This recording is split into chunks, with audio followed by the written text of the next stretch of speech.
Philibert Vraud et son beau-frère Camille Féron-Vraud sont des Lillois qui ont eu une activité professionnelle extrêmement importante et variée.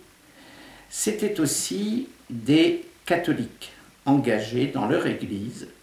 Découvrons ensemble ces deux facettes de l'activité de ces personnalités, leur fonction, leur impact économique, social, mais aussi la richesse et la diversité de leurs œuvres spirituelles.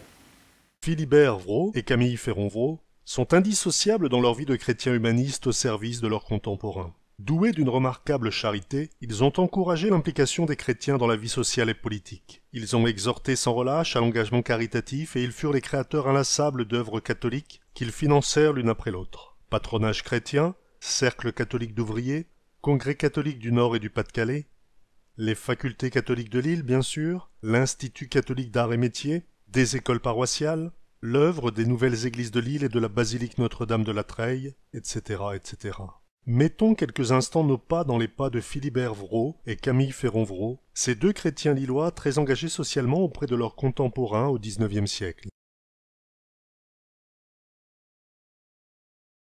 Philibert Vraud naît à Lille le 19 novembre 1829. Camille Féron naît à Tourcoing le 23 juillet 1831. Dès son plus jeune âge, son histoire est liée à celle de Philibert Vraud, de 18 mois son aîné.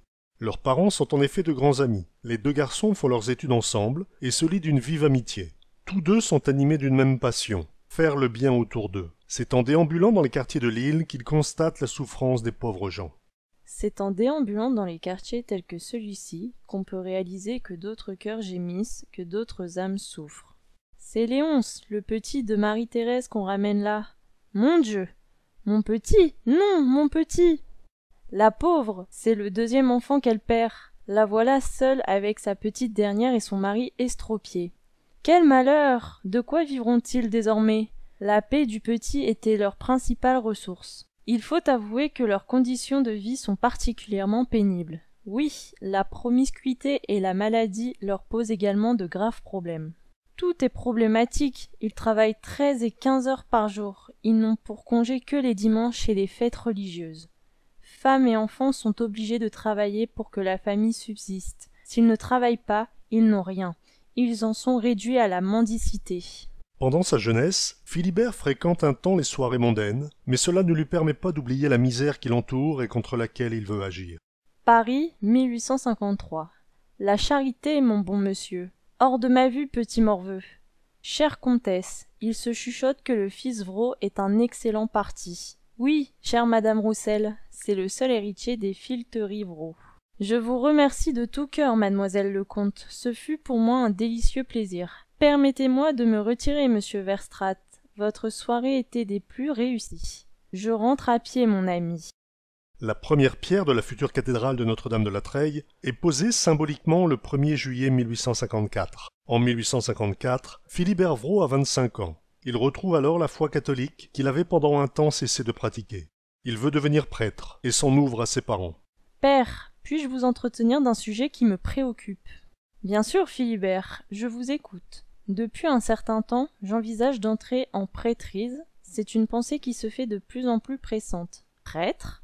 Prêtre, oui, père. Quel est votre sentiment à ce sujet? Vous me prenez au dépourvu. Venez vous asseoir auprès de moi. C'est une idée louable que je respecte, même si je vous avoue qu'elle ne laisse pas de me surprendre. Bien sûr, je ne voudrais en aucun cas prendre une position tranchée et loin de moi l'idée de vous interdire quoi que ce soit.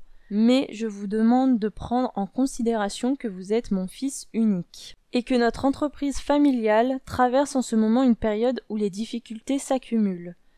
De nombreuses familles dépendent de la bonne santé de nos affaires, à commencer par la nôtre, et je ne vous cache pas que votre présence à mes côtés sera précieuse. La décision est entièrement vôtre, mon fils, et je ne vous tiendrai nullement rigueur si elle ne rejoint pas mon point de vue. Je vous demande simplement d'y réfléchir attentivement. Peu de temps après, usine Vraud, 5h30. Il rejoint en 1857 l'entreprise familiale. Même s'il a renoncé à devenir prêtre, il reste un catholique militant d'une extraordinaire empathie. Il est profondément touché par la misère de ses concitoyens, et particulièrement ceux qui travaillent dans l'usine de son père. Il se dit qu'être riche est une opportunité exceptionnelle de pouvoir faire le bien autour de lui. Sa réussite professionnelle sera mise au service de Dieu et de ses concitoyens. Bonjour, monsieur. Mesdames, bonjour. Dis donc, il est bien matinal, notre jeune patron. Oui, il doit être le seul dans cette ville. Non, sérieusement, le jeune monsieur arrive toujours très tôt. Il s'intéresse à tout. Et pas bégueule avec ça. On l'a vu demander conseil à certains vieux ouvriers sur le fonctionnement de leur machine. Ben, ça veut dire qu'il veut bien se former en profondeur. Ça fait plaisir. Oui, et c'est rassurant pour nous aussi. Travailleur acharné, il choisit alors de rester célibataire et de consacrer son temps à Dieu et à son travail. Bon, fin de la pause, au boulot. Camille Ferron, qui veut devenir médecin, part étudier à Paris. Il en revient, docteur en médecine, en 1858 et s'installe aussitôt dans la maison de ses parents, au 11 rue d'Anjou, près de l'Esplanade, se dévouant largement au service des indigents. Camille Ferron déménagera plus tard au 56 rue d'Angleterre. En 1861, il épouse Marie Vraud, sœur cadette de son ami Philibert Vraud. Très vite, le docteur Camille Ferron est appelé comme chef des travaux d'anatomie à l'école de médecine de Lille, dirigé par le docteur Victor Cazeneuve, qu'il apprécie beaucoup, et dont il devient, en 1864, l'assistant de clinique médicale à l'hôpital Saint-Sauveur. D'une foi ardente, Philibert Vraud fonde à Lille une organisation de prière dédiée à l'adoration nocturne du Saint-Sacrement. Il est vice-président du Conseil central des conférences de Saint-Vincent-de-Paul auprès du député Charles Kolb-Bernard. Il fonde en 1866 le Cercle catholique, situé d'abord rue de la Préfecture, puis rue du Marais, aujourd'hui dénommé rue Jean Moulin. À l'Hôtel des Postes, 1867. Nous devons nous investir dans l'accompagnement des plus pauvres, les aider moralement et financièrement, rechercher à tout prix le moyen de renforcer leur ferveur, organiser des rencontres, des pèlerinages. Il n'en reste pas moins vrai que la situation de notre maison est toujours délicate. Nous devons nous renouveler. Le chiffre d'affaires de cette année couvre à peine nos investissements. Nous allons devoir nous diversifier, sinon nous devrons licencier une partie de notre personnel. Père, à Paris, il y a un engouement pour tout ce qui touche à l'orientalisme. Comme nous avons développé une nouvelle technique pour le fil de lin, ce serait peut-être l'occasion de créer notre propre marque. Marque ? Oui, encore faut-il trouver quelque chose de percutant. Le fil d'Orient ? La merveille orientale? Le fil chinois? Oui, chinois, philo-chinois, ça sonne bien, c'est ce qu'il faut. Afin de développer la société fondée en 1816 par son père, Philibert Vraud a alors l'idée très novatrice de vendre le fil sous sa propre marque et ainsi ne plus être juste un fournisseur. Il pratique des prix fixes, alors que ses concurrents ont des prix fluctuants. Il précise la longueur exacte du fil vendu en bobine, alors que la plupart de ses concurrents annoncent une longueur approximative. Le fil à coudre est vendu sur des petites pelotes de 55 mètres, et non pas en écheveau comme ses concurrents. En outre, Philibert Vraud trouve un habillage flatteur avec une bande étiquette, imprimée or sur noir, qui est encore utilisée à l'heure actuelle. La politique commerciale est efficace et la production est en partie exportée vers l'Allemagne et l'Europe du Nord. La marque, le fil chinois, créé par son père, se développe donc considérablement. Toutes ces avancées permettront aux établissements Vraud d'employer 1120 ouvriers et de prendre une place considérable dans l'industrie textile lilloise. Et voici ce que je vous présente, donc les fils chinois. De toutes les couleurs. En 1866, Philibert Vraud s'associe avec son ami et beau-frère, le docteur Camille Ferron Vraud, qui abandonne avec regret toutes ses activités médicales pour assurer la gestion de l'entreprise familiale. Dès lors, la vie des deux beaux-frères ne sera plus qu'une immense œuvre chrétienne, à la fois dans l'usine et au dehors. Ils vont alors mettre leurs convictions chrétiennes intenses au service de leurs concitoyens. Ils fondent ensemble l'Association des patrons chrétiens. Ils vont aider à édifier des logements ouvriers décents, des écoles primaires, des patronages de jeunes, des églises neuves et la basilique Notre-Dame de la Treille. Ils vont aussi fonder des unions de prière, un service des pauvres avec la Société de Saint-Vincent-de-Paul et des œuvres eucharistiques. De ce petit cercle naîtra grâce à Dieu et à nos prières un large réseau de fidèles qui s'étendra dans l'île, puis dans la France entière. Cette assistance reste discrète et très peu de personnes en connaissent l'étendue, les deux beaux-frères refusant l'un et l'autre d'en faire état. Chez les chrétiens, la charité est anonyme. Le seul nom qu'on lui connaisse est celui que lui donne l'apôtre Saint Jean, Deus caritas est. La charité, c'est Dieu. Monsieur le curé est là? Certainement, monsieur. Entrez, je vais vous annoncer. Monsieur Vraud, c'est un plaisir de vous voir. Bonsoir, monsieur le curé. Je passais dans le quartier et ça m'a donné l'idée de venir prendre des nouvelles de votre projet. Vous voulez parler de l'agrandissement de notre école paroissiale? Exactement. Où en êtes-vous? Merci, madame. Ce n'est pas fameux, l'enthousiasme et la volonté sont bien présents, mais ils ne suffisent pas, hélas. Ce sont les moyens qui font défaut, l'argent est, comme on dit, le nerf de la guerre. Et je dois bien avouer que malgré la générosité de nos paroissiens, il nous manque encore un bon quart du budget nécessaire. On dit aussi que plaie d'argent n'est pas mortelle, monsieur le curé. Et ce n'est pas à vous qu'il faut dire que les voies du Seigneur sont impénétrables. Vous y arriverez, ayez confiance. Ah ah, mais oui. Le soir est tombé sur la paroisse Saint-Vincent de Paul. Les voies du Seigneur sont peut-être impénétrables, mais je vous ai reconnu, monsieur Vraud. Je vous ai reconnu. En 1870, François Philibert Vraud meurt à Ath, en Belgique, d'où la famille Vraud était originaire. J'avais promis à Père de renoncer à la prêtrise, mais cette idée me taraude. Que dois-je faire, mon Dieu? Peut-être est-ce ta volonté, Seigneur, que je reste laïque et célibataire, mais au service de mon prochain? Serais-je plus utile en tant que chef d'entreprise? Est-ce la voie que tu envisages pour moi, Seigneur? Les moyens dégagés pour les bénéfices de la maison Vraud pourront me donner la possibilité de peut-être mettre sur pied davantage de choses que si j'étais devenu prêtre? Gagner toujours plus, non parce que l'argent est un but, mais parce que c'est un outil, pour faire grandir le royaume de Dieu. Mon Dieu, mon destin est maintenant bien clair dans mon esprit, je veux te servir en renonçant à devenir ton prêtre. Je me consacrerai aux œuvres laïques de Saint Vincent de Paul. À partir de la mort de son père, Philibert Vraud assume la responsabilité de la politique commerciale de la société, qui sera dénommée Philibert Vraud et compagnie, à partir de 1871. Il gère la société en association avec sa mère et son ami et beau-frère, Camille Ferron, époux de sa sœur cadette, Marie Vraud. Messieurs, je veux mettre mon humble expérience à votre service. Nous en sommes très heureux. Comme vous le savez, c'est le sort des plus pauvres qui nous préoccupe. Il nous faudra prier et encore prier Dieu pour qu'il exauce nos souhaits. Je connais quelques familles qui attendent impatiemment notre soutien. Je comprends votre désarroi, mais rassurez-vous, nous sommes là pour vous apporter des solutions. Votre expérience nous enthousiasme, Philibert. Si vous le voulez, nous vous proposons de devenir secrétaire du comité provincial de notre œuvre. Acceptez-vous? Oui. À cette date, l'entreprise est déjà importante sur la place de Lille. Elle compte environ 600 ouvriers répartis sur plusieurs sites, ce qui conduit Philibert Vraud à faire construire une usine moderne entre 1872 et 1878, période pendant laquelle le nombre d'employés passera de 600 à près de 1000. La construction de la nouvelle usine est un premier pas important. Cette usine est construite au cœur du Vieux-Lille, rue du Pont-Neuf.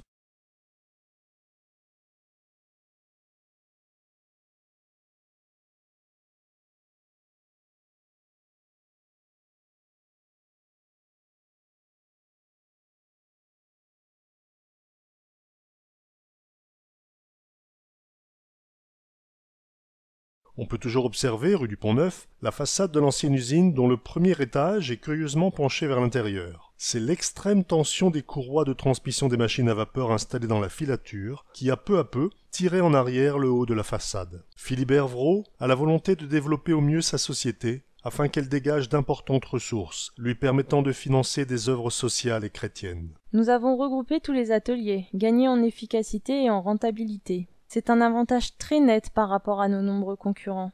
Certes, nous en constatons déjà les résultats positifs. Philibert, tu es doté d'un esprit commercial très développé. Tu peux concentrer tes efforts sur les relations extérieures et la vente. Je m'occuperai pour ma part de la fabrication et du personnel. Mais tu auras une charge de travail plus lourde, Camille. Et alors, c'est le résultat qui compte. Nous serons beaucoup plus performants de cette manière. Monsieur Vraud, vous êtes bien matinal. Ah, Jacques, bonjour mon bon. Mais monsieur Vraud, les premières classes sont en tête de train. Je préfère économiser quelques francs qui embelliront certaines poches démunies.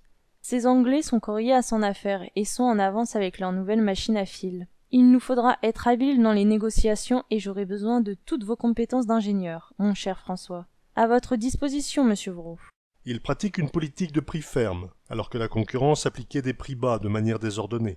Dans le même temps, il accorde des primes en fin d'année pour fidéliser les grossistes et assurer la promotion de ses produits auprès des merceries de détail. Les ventes annuelles passent ainsi de 280 000 boîtes de 48 pelotes en 1864 à 1 950 000 boîtes en 1875. Sir, vos nouvelles machines nous intéressent si toutefois nous pouvons arriver à un accord sur le prix. No problem, Mr. Vraud. Direction Belfast. L'Irlande est un pays manufacturier. J'ai quelques inquiétudes. Notre meilleur client parle de fabriquer lui-même ses fils à coudre. Je vous fais confiance, monsieur Vraud. Vous arrivez toujours à vos fins. J'ai besoin de tous nos clients, petits ou gros, pour pérenniser notre maison. Nous avons une marque unique, des réseaux de représentants, des magasins de la marque, une bonne politique de prix. Notre capacité de production s'accroît. Il faut pouvoir écouler toute notre production dans ces différents réseaux. Ton rôle n'est pas moins important, les relations extérieures sont primordiales. Conscient de sa responsabilité envers ses employés, Philibert Vraud développe au sein de son entreprise une politique sociale d'une grande modernité. Elle resta longtemps un modèle, avec des conditions de travail hors normes pour l'époque. Fin du travail de nuit pour les femmes, journée de travail de 10 heures maximum, repos dominical. Il développe des œuvres sociales à destination de ses employés. Création d'une société de logement ouvrier, d'écoles pour les enfants, d'une caisse de secours mutuel pour les ouvriers, d'une caisse de prêt, d'une caisse d'épargne. Les rémunérations des ouvriers sont supérieures à la moyenne pratiquée à l'époque. Un conseil patronal permet de se concerter sur les questions sociales et spirituelles entre les dirigeants, 5 principaux employés et l'aumônier. Par ailleurs, il existe un conseil consultatif des ouvriers et un autre pour les ouvrières qui tous deux réunissent des surveillants d'ateliers et des délégués élus. La moindre maladie, le moindre accident de travail prive une famille d'une source importante de ses revenus et met leur subsistance en danger.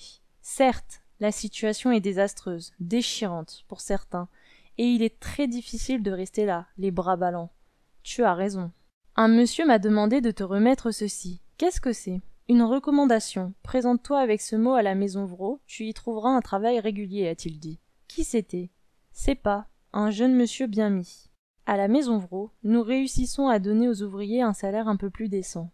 Alors pourquoi cela ne serait-il pas possible dans d'autres usines, ou dans les charbonnages ? Par toutes ses actions auprès de ses contemporains, Philibert Vraud s'est inscrit parmi les grandes figures du catholicisme social. Il fait venir en 1876 des sœurs de la Providence de Portieux pour encadrer et éduquer les nombreuses jeunes ouvrières qui travaillent pour lui. Pour éviter la promiscuité et l'immoralité, les horaires de travail des ouvriers et ceux des ouvrières sont différents. Les sœurs assurent d'autres services, comme le calcul des salaires et la gestion, les secours au personnel. La pratique du catholicisme est de rigueur dans l'entreprise. Prière avant et après le travail, statut de saint, crucifix et étendard dans toutes les pièces, catéchisme hebdomadaire obligatoire et récompense à ceux qui viennent au patronage paroissial le dimanche. En plus des prières, les sœurs de la Providence de Portieux apportaient des services en termes d'assistance sociale et d'infirmerie.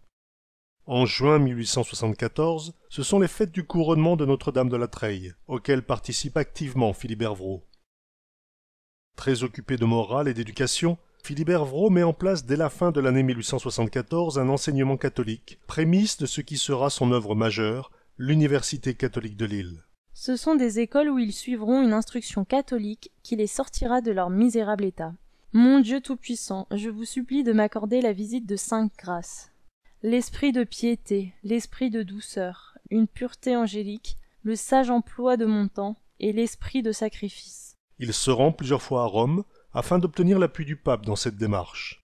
La ville de Lille est confrontée à de graves problèmes socio-sanitaires et éducatifs. Avec ce projet de création d'une université, nous pourrons développer l'enseignement de la pensée chrétienne, l'Université catholique de Lille, et aussi former des professeurs, des juristes, des ingénieurs, des médecins. C'est ainsi que Philibert se rendit au Vatican en mai 1875 pour présenter le projet de création de l'Université catholique de Lille au pape Pie IX et demander son appui. Et il l'obtint. À la suite de la promulgation le 26 juillet 1875 de la loi du 12 juillet 1875 relative à la liberté de l'enseignement supérieur, l'Université catholique du Nord de la France est fondée. L'Institut catholique est inauguré le 18 novembre 1875 et comprend alors une faculté de droit et quelques chaires de théologie, de lettres et de sciences. À propos de la fondation de l'Université catholique de Lille, le cardinal Régnier, archevêque de Cambrai, aura ces mots : « L'existence de notre université ne tient encore qu'à un fil, mais ce fil est solide, c'est le fil Vraud. C'est Monseigneur Hautecoeur qui sera le premier recteur de l'Université catholique de Lille de 1875 à 1888. Les premiers cours ont lieu au 68 de la rue Royale, dans les locaux de l'hôtel de Wambrochy, ancien hôtel de la préfecture et futur évêché.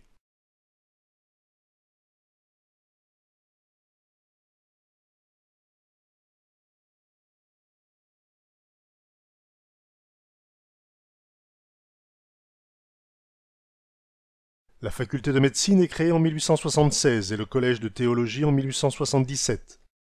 Les cours de la faculté de médecine et de pharmacie ont lieu dans la maison Saint-Maur, 78 rue de la Barre. Il existait à l'époque une certaine concurrence avec la faculté de médecine de la ville de Lille, installée place Philippe-le-Bon. Mais le manque d'argent de la ville va permettre à la faculté libre de médecine de pouvoir se développer. Philibert Vraud et Camille Féron-Vraud activent la mobilisation des catholiques et des autorités religieuses. Ils font appel aux responsables politiques partageant leurs convictions. Ils lancent une souscription dynamique, ils élaborent des projets et des plans et mettent en œuvre des projets d'études. L'ouverture de la faculté des lettres a lieu le 25 novembre 1876. Le 22 décembre, c'est l'ouverture de la faculté des sciences physiques et mathématiques. L'inauguration officielle a lieu le 15 janvier 1877, dès la réception de la bulle pontificale qui conférait à l'Université catholique de Lille l'institution canonique. Les 3 facultés, droit, sciences et lettres, prennent alors le titre d'université. Le 6 juillet 1877, c'est l'ouverture officielle de la faculté de médecine et de pharmacie. Le point de non-retour fut acquis lorsque Camille Féronvreau obtint, contre 140 000 francs or, de l'administration des hospices de Lille, le droit d'occuper 200 lits du tout nouvel hôpital Sainte-Eugénie pour y enseigner la médecine, la chirurgie et les accouchements aux étudiants de la jeune faculté.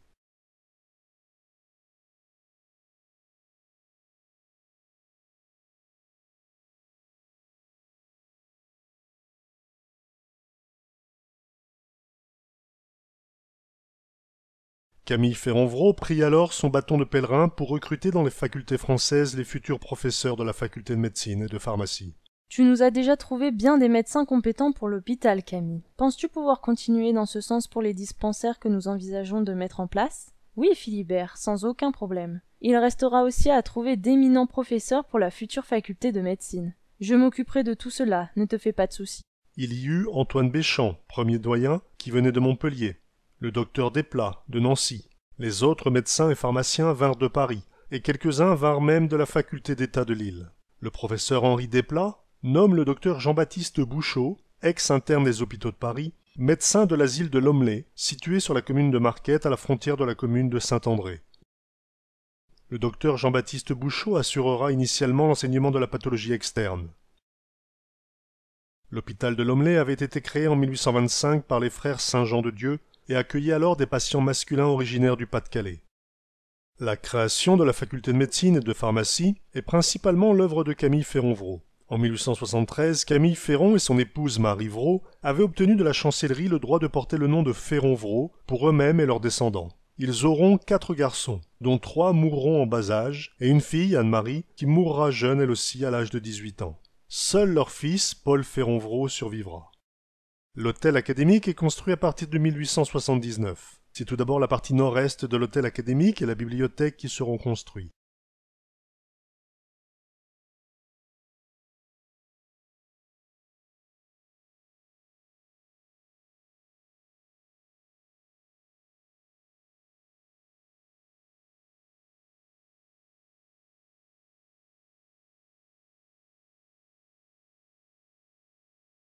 En 1879, Philibert Vraud initie le projet de construction de maisons de famille, qui ont pour but de protéger des dangers de la ville les étudiants étrangers à l'agglomération lilloise. En briques, rehaussées de pierre blanche, de décors néo-gothiques, les maisons de famille sont en totale homogénéité avec les autres bâtiments de l'ensemble Vauban.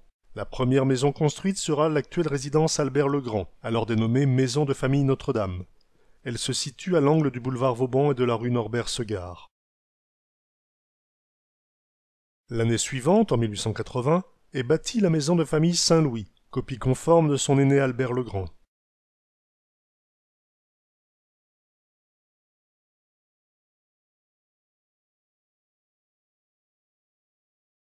La maison de famille Saint-Louis sera démolie en 1995 pour faire place à un bâtiment d'architecture moderne. Baptisé Immeuble Saint-Louis, ce nouveau bâtiment inauguré au printemps 1996 accueille la bibliothèque universitaire Vauban. C'est également en 1880 que débute la construction de la maison et du dispensaire Saint-Camille, rue de la Bassée.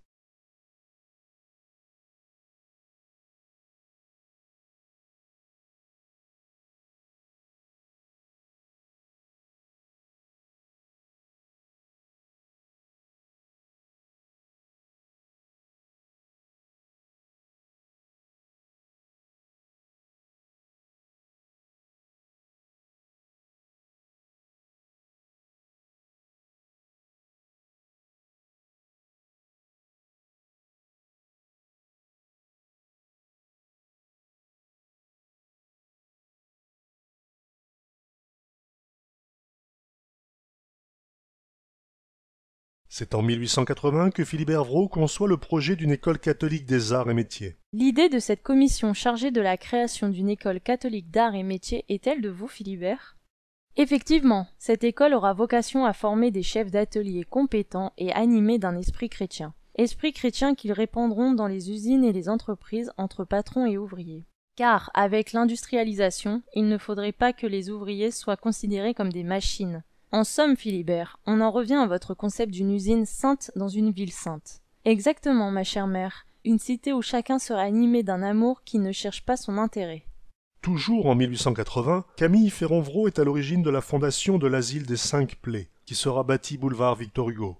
En 1876, sœur Saint-Paul, sœur franciscaine de la propagation de la foi, fait le vœu de se consacrer aux femmes déclarées incurables et handicapées mentales. Elle est accueillie à Lille par Monseigneur Régnier, qui présentera son projet à Camille Ferron-Vrault.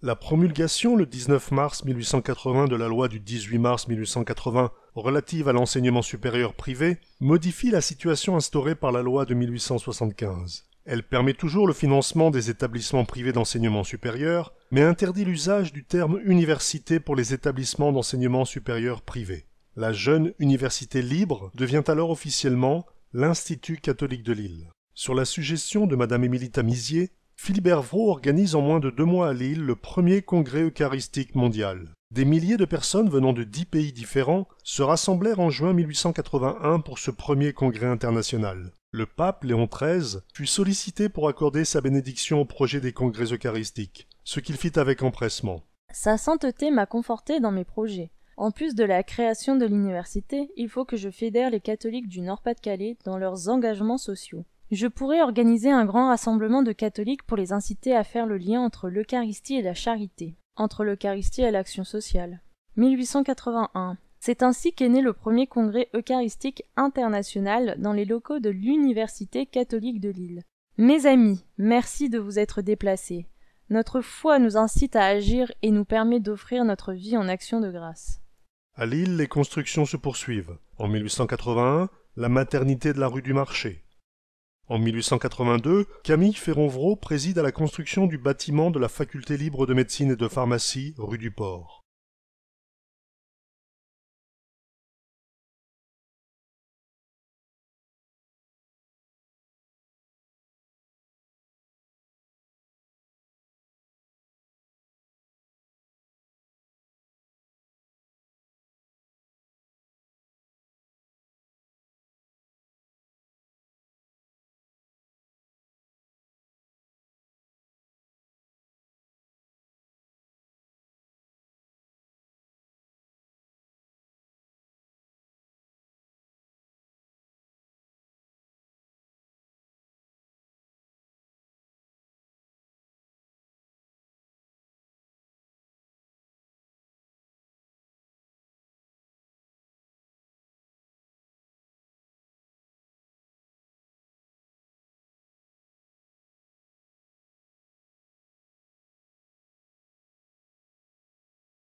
En 1882 toujours, une maternité dirigée par les Sœurs de la Charité maternelle et une école de sages-femmes s'établissent place Sébastopol. Cette maison de la Charité maternelle prendra peu après le nom de Maternité de la Sainte Famille.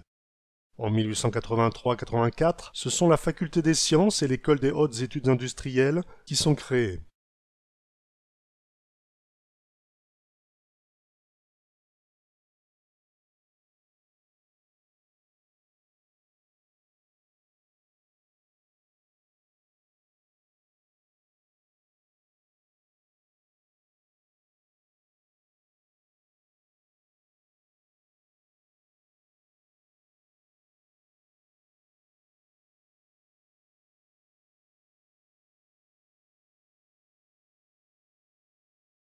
En 1884, la partie centrale de l'hôtel académique est terminée.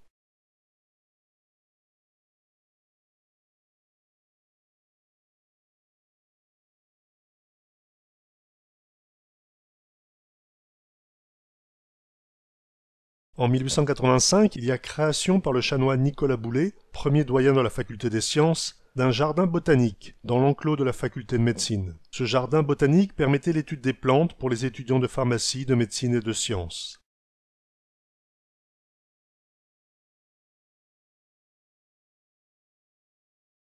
En 1886, l'hôtel académique est terminé et les facultés de théologie, de droit et des lettres sont créées. En 1886, à la mort du sénateur Kolbe Bernard, Philibert Vraud devient président du conseil régional des conférences de Saint-Vincent-de-Paul. Dans sa constante préoccupation de créer un type de médecin chrétien, Camille Féron-Vraud adhère dès sa fondation en 1884 à la Société de Saint-Luc, Saint-Côme et Saint-Damien. Il ouvre le dispensaire Saint-Raphaël qui, comme le dispensaire Saint-Camille, a le double objectif de soigner les pauvres et d'assurer la formation clinique des étudiants.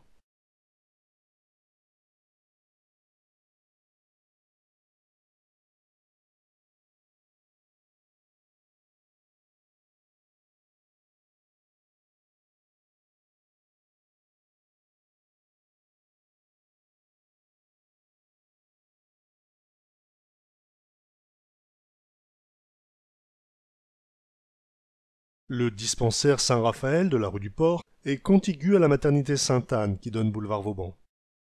En 1888, sous l'impulsion des jésuites, Philibert Vraud et Camille Féron-Vraud décident de construire une maison pour les retraites spirituelles à Mouveau, sur un terrain de 8 hectares, en retrait de la route de Mouveau à Bondu. Notre-Dame du Haut-Mont a été bâtie sur un site très vallonné et boisé. Cette construction couvre environ 1300 mètres carrés, avec 58 mètres de façade et 3 étages de chambres. Elle comportait des salles spacieuses, de larges couloirs et pas moins de 40 chambres de retraitants. Le but était de réaliser un ensemble d'aspects agréables, sobres, sans pour autant tomber dans la sévérité du cloître et du couvent. La première retraite a lieu à Notre-Dame-du-Haut-Mont en 1890. Dès 1891, la maison prend son plein essor. 2136 retraitants, dont 1243 ouvriers, affirmant dès son origine la vocation d'approfondissement spirituel et social. Très périodiquement, Philibert effectuait des retraites à Notre-Dame-du-Haut-Mont à Mouveau. Cela lui permettait de se ressourcer. Avez-vous remarqué qu'il arrive souvent à Philibert de s'isoler pour méditer et prier seul dans ses jardins? Oui, cela l'aide de pouvoir se concentrer seul sur ses pensées. En 1892, les persécutions religieuses sont fortes dans la région, et la fermeture du bâtiment est exigée par les autorités politiques. La loi des associations de 1901 entraînera la dispersion des congrégations religieuses, donc des jésuites de Notre-Dame-du-Haut-Mont. Notre-Dame-du-Haut-Mont est aujourd'hui un centre spirituel, ainsi qu'un centre de réflexion et d'accueil très ouvert. 1888 est une année charnière pour Philibert Vraud. Sa mère, qui l'a tant aimé, meurt à 81 ans. Ma chère maman, votre disparition va coïncider avec ma retraite professionnelle. Désormais, je me consacrerai uniquement au service du Seigneur. Philibert Vraud, resté célibataire, devient alors, selon l'expression de Xavier Théry, le commis voyageur de Dieu, c'est-à-dire l'employé itinérant de Dieu. Je vais devenir le commis voyageur de Dieu. Je vous présente toutes mes condoléances pour le décès de madame, votre mère, monsieur Vraud. Merci, cher ami. Philibert Vraud confie la direction de l'usine à son beau-frère et à son neveu, Paul Féron-Vraud. J'ai décidé de vous confier la direction de la maison Vraud. Que veux-tu dire par là, Philibert? Mais oui, explique-toi. Je veux simplement vous dire que je me retire des affaires. Je vais me consacrer à mes œuvres de zèle et à partager mes convictions religieuses avec le plus grand nombre partout en France. Mais Philibert, on a besoin de toi ici, comme à l'usine. Tu es indispensable. Personne n'est indispensable. Seul Dieu l'est. Camille, tu prendras la direction avec Paul. Et je suis sûre que tout continuera aussi bien que par le passé. Et de toute façon, je garderai un œil sur les affaires. Si c'est ta volonté, nous te souhaitons de réussir également dans cette voie. À partir de 1889 et jusque la fin de sa vie, Philibert Vraud se déplace en France plusieurs fois par an pour développer les comités catholiques et la Sainte Famille, mouvement d'action catholique qu'il a fondé en 1885. Gare de Lille, 1889. Encore un voyage, monsieur Vraud? Oui, je ne peux plus me passer du chemin de fer. En route pour mes missions de zèle. Pendant 16 ans, Philibert Vraud va parcourir la France entière. Il va créer et développer la Sainte Famille, un mouvement de militants chrétiens s'engageant à la prière et à l'action sociale. Il va rencontrer tous les évêques de France, étendre son apostolat en rassemblant des croyants, en développant leur esprit chrétien par leur formation spirituelle et la prière, malgré le contexte social hostile aux catholiques. En septembre 1887, le docteur Féron-Vraud a la douleur de perdre sa fille de 18 ans. Il décide alors d'affecter le montant de sa dot à la construction d'un hôpital pour enfants malades. 3 ans plus tard, le 16 octobre 1890, l'hôpital Saint-Antoine de Padoue est ouvert dans les quartiers pauvres de Oisem et de Moulins. L'hôpital Saint-Antoine était adossé à l'asile des 5 Plaies, boulevard Victor Hugo.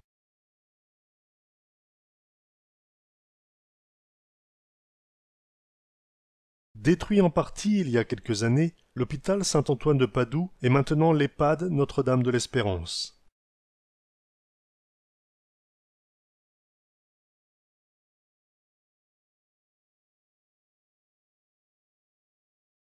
La maison de famille Saint-Michel ouvre ses portes boulevard Vauban en 1892-93. Ce sont les Sœurs de la Charité de Sainte-Marie d'Angers qui sont chargées de l'intendance de ces maisons de famille voulues par Philibert Vrault. En 1884, 8 religieuses sont envoyées en réponse à une demande de l'Université catholique pour y être chargées de la dépense et de la lingerie. Elles résident à la maison Albert-le-Grand. Elles ont également cette charge au séminaire académique et à la sacristie.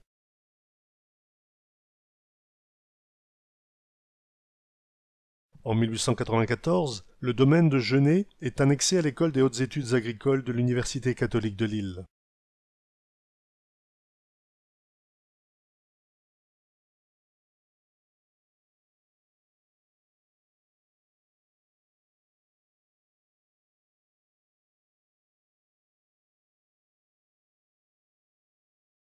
Philibert Vrault fonde le patronage de Saint-Léonard dans le quartier de Oisem, rue Gambetta. Ce patronage restera florissant jusque dans les années 1960. Philibert Vrault, cet ascète visionnaire et mystique, était un personnage humble, modeste, vivant pauvrement, habillé de vêtements élimés, mais également un homme persévérant et combatif, d'une extraordinaire et discrète générosité. Il était un homme de prière et d'action, épaulé par une famille unie. Philibert Vrault poursuit son périple missionnaire à travers la France et il se rend à Lourdes. Dans ces hautes contrées perdues, je vais me rapprocher encore un peu plus de Dieu. Lourdes, enfin. Il n'y a aucun service qui vous prend en charge, madame? Non, monsieur. Il n'y a que quelques bénévoles qui s'intéressent à notre pauvre sort et qui nous aident pendant notre séjour. Cette situation n'est pas normale. Il faudra absolument y remédier. J'espère trouver une chambre au plus vite. Ce manque de personnel pour aider les malades me tracasse. J'en parlerai dès mon retour à Émile Desromeaux. Demain, j'irai prier à la basilique de l'Immaculée Conception, puis me recueillir devant notre mère la Sainte Vierge Marie, à la grotte de Massabielle. Le lendemain matin tôt. Tout cela existe grâce à l'apparition de la Vierge à une petite bergère. Merci mon Dieu de m'avoir accordé le privilège de mener à bien mes différents projets, et donnez-moi encore la force de continuer à vous servir. Quelle chance a eue cette petite Bernadette de vous rencontrer à 18 reprises, 3 jours plus tard à Lille. Ah, mon cher Desromeaux, je vous attendais impatiemment. J'ai vu à Lourdes des malades, des blessés, des impotents, devant se débrouiller seuls à la descente du train. C'est insupportable. Vous allez mettre en œuvre la création d'un service d'accompagnement et de présence auprès des malades du diocèse de Cambrai qui se rendent à Lourdes. Il n'y a que les fidèles du pèlerinage national qui bénéficient d'aide, c'est injuste. Il faut qu'on crée une hospitalité diocésaine. Vous formerez donc des brancardiers qui pourront s'occuper d'eux à plein temps pendant leur séjour. Bien, monsieur Vrault, je m'y attelle au plus vite. En 1898 est créé l'ICAM. L'Institut catholique d'art et métiers, voulu par Philibert Vrault, avait été initié 18 ans auparavant.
En 1898 toujours, la donation d'un terrain entre l'avenue du Colisée et l'avenue de Soubise, à Lambersart, par Madame Gabrielle Groulois, va permettre de construire un institut orthopédique. L'Institut orthopédique du Sacré-Cœur, appelé également Institut orthopédique et médical de Canteleu, s'ouvre. Il compte 300 lits. Madame Groulois y impose l'assistance de la congrégation des Filles de la Sagesse, sous la direction de l'abbé Crude.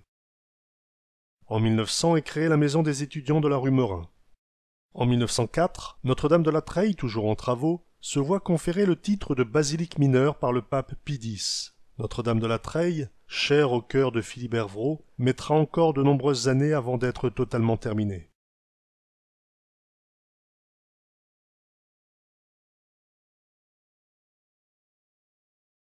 Le 16 mai 1905, Philibert Vraud meurt en paix à l'âge de 75 ans. À sa mort, il ne possédait presque plus rien. Il est inhumé au cimetière de l'Est à Lille. Le 30 mars 1908, Camille Féron-Vraud meurt en toute simplicité et très pieusement à l'âge de 76 ans. Doué de générosité comme Philibert Vraud, Camille Féron-Vraud déclara un jour « À mes yeux, l'argent n'a qu'une valeur, c'est qu'il peut être donné ». Les cœurs de ces deux bienfaiteurs sont placés dans la chapelle de l'Université catholique sous l'inscription « In morte non sut separati ». La mort ne les a pas séparés. C'est ici qu'il repose, Philibert? Mais c'est tout petit. Son cœur seulement, son cœur et celui de son ami, Camille Féron-Vraud.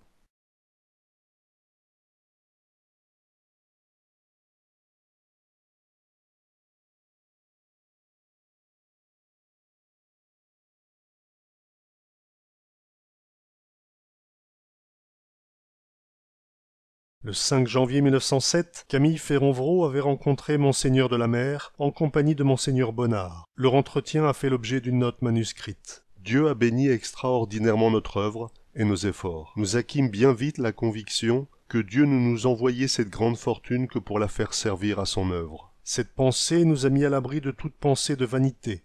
Nous étions simplement les instruments indignes mais soumis et dévoués de la Providence à l'égard de l'Université catholique. Et dès lors, nous n'avions qu'à nous laisser aller, d'une part à tout l'élan de notre reconnaissance pour l'immense grâce que Dieu nous faisait en se servant de nous, et puis d'autre part à la confiance que Dieu saurait bien pourvoir après nous aux nécessités de notre grande et chère œuvre. Le 4 juillet 1908, 3 mois après le décès de Camille Féron-Vraud, la faculté de médecine et de pharmacie érige en sa mémoire son buste dans le grand amphithéâtre. Le grand amphithéâtre de la faculté de médecine a été dédoublé en 1972. Sa partie inférieure reçoit alors le nom de Féron-Vraud. Le buste et la plaque commémorative sont déplacés dans le couloir qui y conduit. En 2008, lors de la commémoration du centenaire de sa mort, une plaque a été apposée.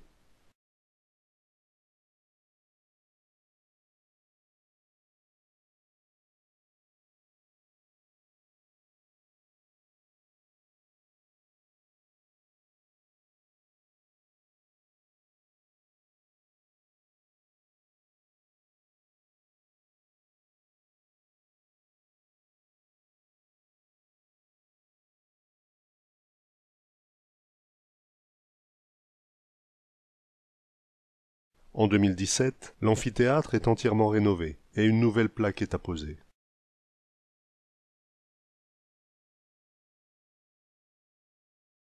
En 1908, un atelier qui n'était plus nécessaire à l'usine Vraud fut offert et converti en église. L'église Saint-Camille fut agrandie et aménagée en 1929 dans le quartier Sainte-Hélène. L'église est située rue Vraud, à l'entrée de la ville de Saint-André en venant de Lille. Elle est fermée depuis 2005 pour raisons de sécurité.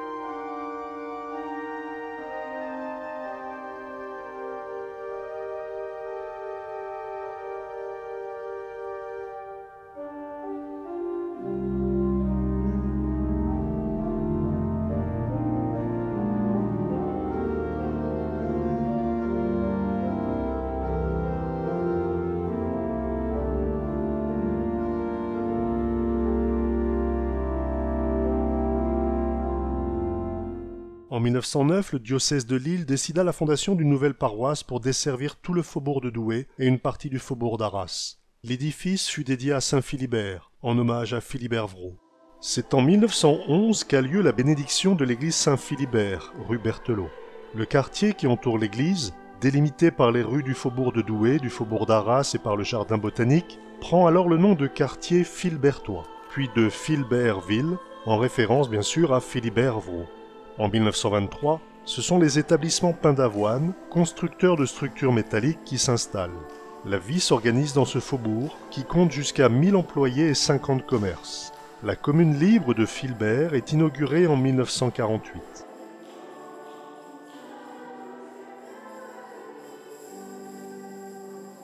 En 1950, l'abbé Van Act publie l'histoire du quartier Saint-Philibert de Lille. Le quartier de Philbertville est situé au sud de l'île.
Monseigneur Bonnard réunit en 1910 dans un même ouvrage Philibert Vraud et Camille Féron-Vraud sous le vocable « Les deux frères ». La vie des deux frères fut consacrée à une immense œuvre chrétienne, où il est difficile de faire la part de chacun. Camille Féron-Vraud se consacra plus particulièrement aux habitations ouvrières, à l'œuvre de Notre-Dame de la Treille dont il fut administrateur et trésorier, à l'association des patrons chrétiens qu'il présida en 1891 et qui deviendra le syndicat professionnel de l'industrie textile. Aussi bon et compatissant, aussi généreux que son beau-frère Philibert Vraud, il est à la fois moins mystique et plus réaliste. Les deux natures diffèrent, écrit Monseigneur Bonnard. Philibert Vraud est un caractère, Camille Féron-Vraud est un cœur. D'un côté plus de force et de volonté, de l'autre plus de bonté simple et de cordialité. L'un est plus réservé et plus contenu, l'autre plus spontané et plus ouvert. L'esprit de l'un est plus positif et plus net, celui de l'autre est plus enthousiaste et plus simple. D'un côté plus de lumière, de l'autre plus de chaleur, mais le foyer est le même. Ils se complètent l'un par l'autre dans une action commune. Léon Hamel a dit qu'en sortant d'un entretien avec Philibert Vraud, on se sentait plein de feu. Philibert Vraud était une flamme. Le procès en béatification de Philibert Vraud a été ouvert en 1912 par l'archevêque de Cambrai. La cause du procès est double, puisqu'elle concerne également son beau-frère Camille Féron-Vraud. Le 25 octobre 1913, après plusieurs décennies d'activisme des milieux catholiques lillois, l'archidiocèse de Cambrai est divisé en deux pour donner naissance au diocèse de Lille et Notre-Dame de la Treille devient cathédrale. Le 31 décembre 1913, Madame Féron-Vraud, veuve de Camille Féron-Vraud et sœur de Philibert Vraud, décède à Lille. Le 20 mai 1914, l'instruction du procès canonique de Philibert Vraud et de Camille Féron-Vraud relatif à la béatification des serviteurs de Dieu est close. La Première Guerre mondiale arrive malheureusement peu après. En vue de la célébration du cinquantenaire de la Fondation en 1927, on édifie alors l'église universitaire, l'aile de l'Aula Maxima, avec l'entrée principale, boulevard Vauban. La maternité Sainte-Anne, qui était au niveau de la maison de santé Saint-Raphaël, occupe désormais un nouveau bâtiment, boulevard Vauban.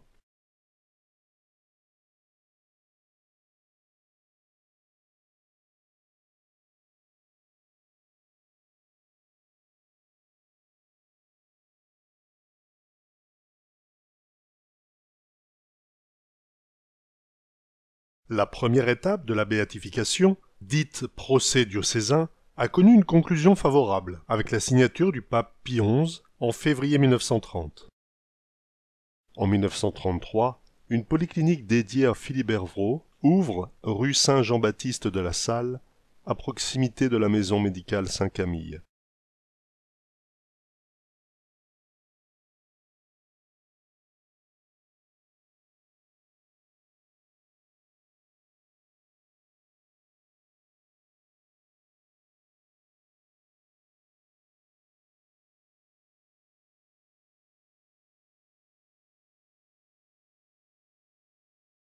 En 1937, l'église Notre-Dame de Lourdes est construite à la Madeleine. C'est dans sa paroisse de la Madeleine, où Camille Féron épousa le 29 juillet 1861 Marie Vraud, la sœur de Philibert, qu'il conçut l'idée de l'œuvre de l'adoration nocturne du Saint-Sacrement.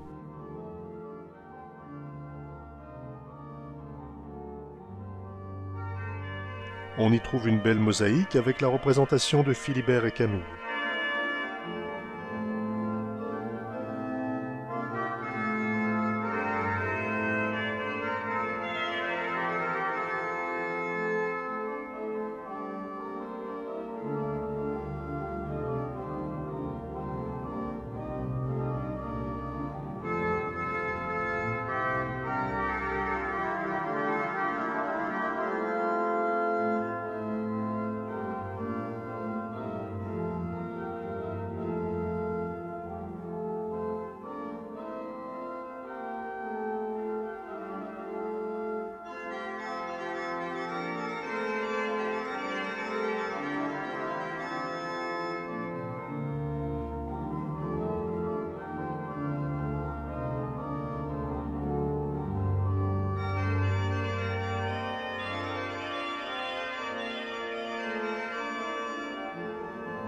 En 1945, l'historien Mabille de Poncheville publie son livre sur les deux maîtres d'œuvre que furent Philibert Vraud et Camille Féron-Vraud.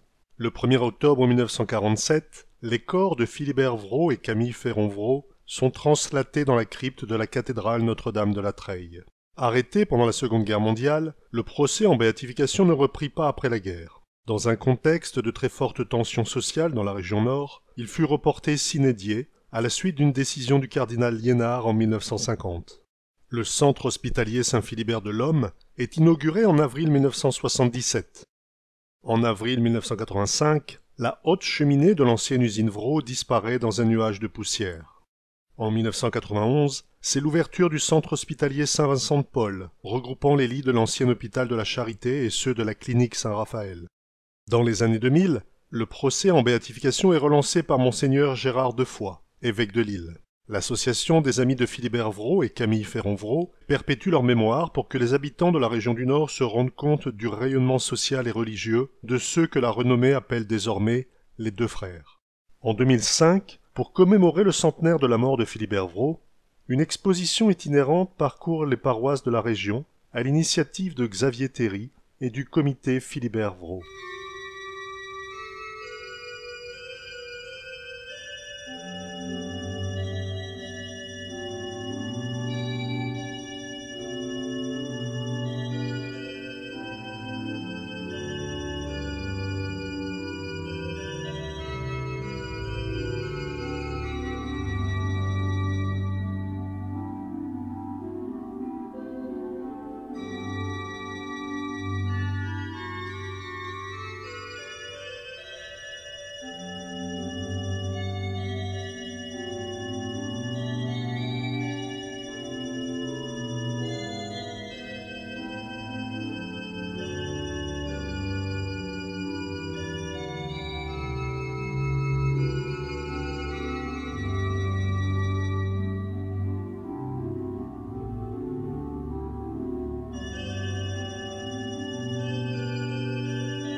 L'association des amis de Philibert Vraud et Camille Féron-Vraud a été créée au début des années 2000. Le but de l'association, c'est de mieux faire connaître nos deux amis. Mieux les faire connaître au niveau de leur vie, au niveau de leurs œuvres, au niveau de leurs engagements, des associations qu'ils ont créées, qu'ils ont soutenues, mais aussi de mieux les faire connaître au niveau de leur spiritualité. C'est pour ça que l'association est aussi un comité de soutien pour leur cause de béatification. Alors, venez, soutenez-nous, venez nous rejoindre. À l'initiative de la Fondation des entrepreneurs et dirigeants chrétiens, créée en 2011 en partenariat avec le journal La Croix, le prix Philibert Vraud distingue chaque année depuis 2014 des créateurs d'entreprises et des dirigeants animés par la pensée sociale chrétienne et engagés au service du bien commun. En avril 2014 est éditée une bande dessinée retraçant la vie de Philibert Vraud et l'œuvre qu'il a accomplie avec Camille Féron-Vraud. Nous sommes ici devant l'affiche du philo-chinois, le produit vedette de la maison Vraud. Originalité, typique de Philibert et Camille, puisque c'est présent mais en même temps discret et anonyme, les deux cartouches qui se trouvent sur les côtés. Des textes avec des caractères chinois. Que veulent-ils dire? Gloire à Dieu au plus haut des cieux et paix sur la terre aux hommes qu'il aime. En 2019, des médaillons commémoratifs sont apposés dans l'Université catholique de Lille.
Nous sommes dans la chapelle où sont enterrés Philibert Vraud et Camille Féron-Vraud. Ils étaient au cimetière de Lille et ils ont été placés ici en 1947. Mais dès la mort du second défunt, les cœurs ont été mis dans la chapelle de la Cateau qu'ils ont également fondée. Donc ici, vous êtes dans la crypte telle qu'elle est juste à la fin des travaux. La réception a eu lieu fin juin.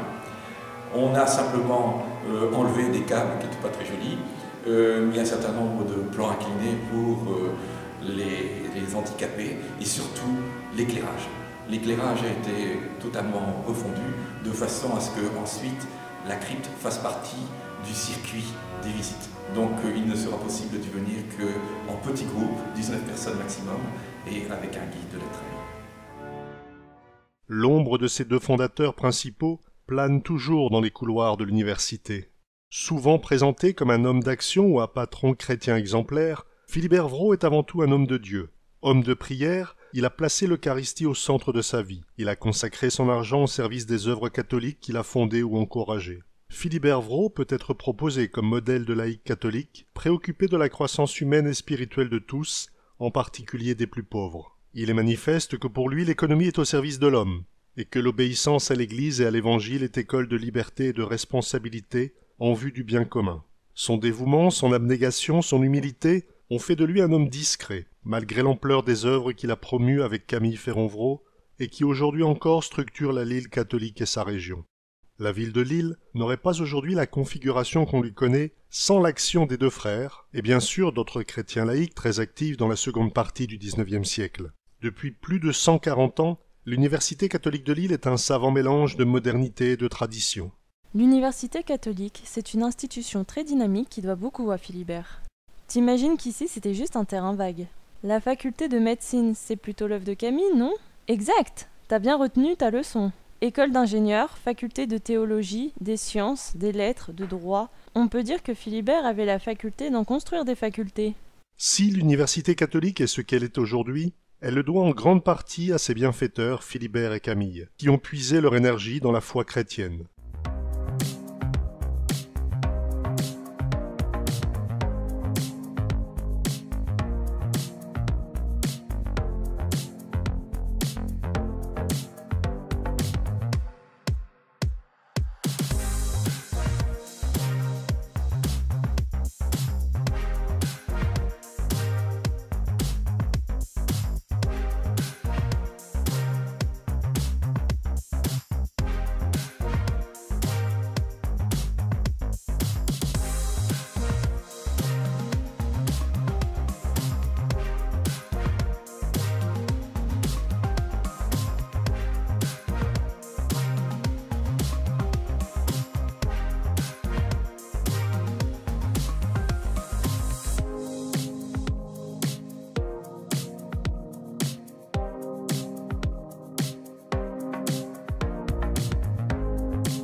Béatification et canonisation ont pour but, de la part de l'Église catholique, de proposer au peuple chrétien des exemples de vie éminemment chrétienne. Le film que vous venez de voir a donc montré l'étendue des activités et des engagements de Philibert Vraud et de Camille Féron-Vraud. La cause qui est commune de l'un et de l'autre en vue d'une éventuelle béatification a été relancée en 1998. Monseigneur Ulrich, l'actuel archevêque de Lille, est tout à fait dans le même état d'esprit et souhaite d'ailleurs pouvoir évoquer cette relance de la cause de béatification de Philibert Vraud et de Camille Féron-Vraud lors d'une visite ad limina en septembre prochain à Rome. Le dossier a été pris en charge par Monseigneur Bousquet, qui était recteur de l'Institut Saint-Louis des Français à Rome. Il était le postulateur. Une série de vice-postulateurs ont pris en charge ce dossier et j'ai eu l'honneur en 2020 d'être proposé en tant qu'historien et universitaire pour faciliter, participer à la relance de cette cause. Il est évident que les intuitions du Concile Vatican II, présence au monde, diversité de l'action, mais aussi en même temps, parallèlement et simultanément, activités spirituelles sont au cœur de la vie de Philibert Vraud et de Camille Féron-Vraud. Une commission historique va se mettre en place pour proposer une biographie contextualisée et scientifique de ces deux personnalités. Les causes sont séparées, mais c'est une seule et même cause en définitive qui va être présentée. Chaque personnalité a son dossier et nous avons donc là matière à espérer qu'un jour ou l'autre, Philibert Vraud et Camille Féron-Vraud seront, selon la formule consacrée, élevés sur les autels parce que la réputation de la renommée de sainteté de l'un et de l'autre n'a pas cessé depuis leur décès, mais aussi parce qu'il n'y a pas eu, et Monseigneur Bousquet le précisait de manière extrêmement nette, il n'y a pas eu de culte, mais toute une série de productions, et celle-ci, ce film, est une des manifestations de cette continuité de la sainteté de Philibert Vraud, de la réputation de sainteté de Philibert Vraud et de Camille Féron-Vraud depuis leur décès, c'est-à-dire pour Philibert en 1906 et pour Camille Féron-Vraud en 1908. Vous venez de le constater grâce à cette vidéo extrêmement documentée. L'œuvre de Philibert Vraud et de son beau-frère Camille Féron-Vraud est extrêmement importante. Elle est très variée, tant sur le plan des activités professionnelles que spirituelles. Le joyau, l'un des joyaux de cette activité, ce qui reste encore aujourd'hui, qui marque le territoire et la vie économique de la région, c'est incontestablement l'ensemble universitaire des facultés et des écoles catholiques de l'île. Si l'on juge l'arbre à ses fruits, les fruits liés à cette université catholique sont tellement beaux et tellement denses qu'ils mériteraient de permettre à leurs initiateurs d'être élevés sur les autels.